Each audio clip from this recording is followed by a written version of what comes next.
Et dans notre dossier de la semaine, on se pose la question de savoir s'il est vraiment obligatoire pour les couples mariés de porter des alliances au doigt. Pourquoi les mariés portent-ils deux bagues? William Branham et sa femme Meda Broy en avaient-ils aussi? À ce sujet, vous allez suivre le pasteur Saint-Fo Kabundi de l'église Sainte Tabernacle à Kinshasa. Nous voyons pendant la cérémonie de bénédiction de mariage religieux, les hommes et les femmes se faire les échanges de vœux en se faisant porter les alliances pour sceller ces vœux. Nous avons voulu savoir si réellement la parole de Dieu oblige le port des alliances et dans le message, est-ce que le frère Branham lui-même a fait porter une bague de mariage? Pour plus d'éclaircissement, nous avons contacté le berger Saint-Fo Kabundi des Saintes Convocations Tabernacle. Pour lui, c'est la parole. Oui, c'est biblique, mais seulement avec le temps, les alliances ont changé de forme.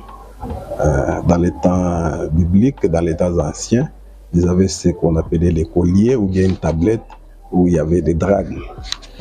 C'était une sorte d'alliance. Disons que c'est un anneau, une bague. Au départ, c'est ça.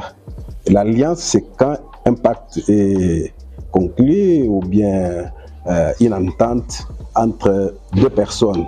Et ils s'échangent maintenant ces bagues-là.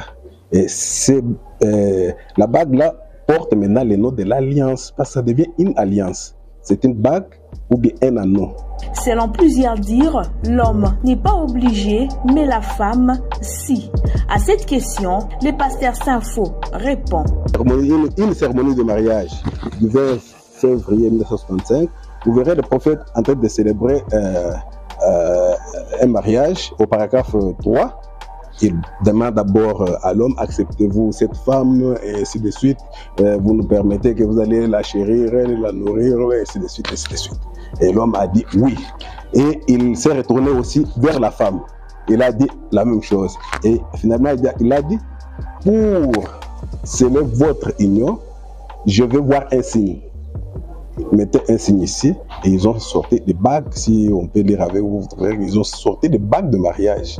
Et après avoir porté, d'abord c'est l'homme qui fait porter la femme, et ensuite la femme a fait porter l'homme, et le prophète a prié pour elle. Les prophètes William Marion Branham, de son vivant, avait-il aussi porté l'anneau de mariage? Ah oui, oui. Et d'ailleurs, il a commencé par porter ça depuis les fiançailles. Parce qu'il faut dire qu'il y a aussi des alliances de fiançailles. Cette alliance de fiançailles peut se transformer, devenir l'alliance de mariage. L'histoire de ma vie de 1952, le 20 juillet 1952, paragraphe 71 et 72. Je lui ai mis cette bague de fiançailles au doigt. Comme j'étais heureux et j'avais l'autre dans ma poche, et je me suis mis là l'énorme catch pen pour que celle-là ne puisse pas sortir. Donc, depuis le fiançailles avec Hop, le prophète avait l'alliance de fiançailles qu'il avait fait porter à Hop.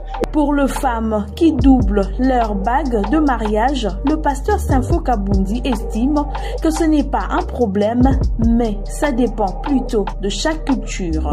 Oui, je dis que ça dépend du pays et ça dépend des cultures. Quel pourra être le signe ou les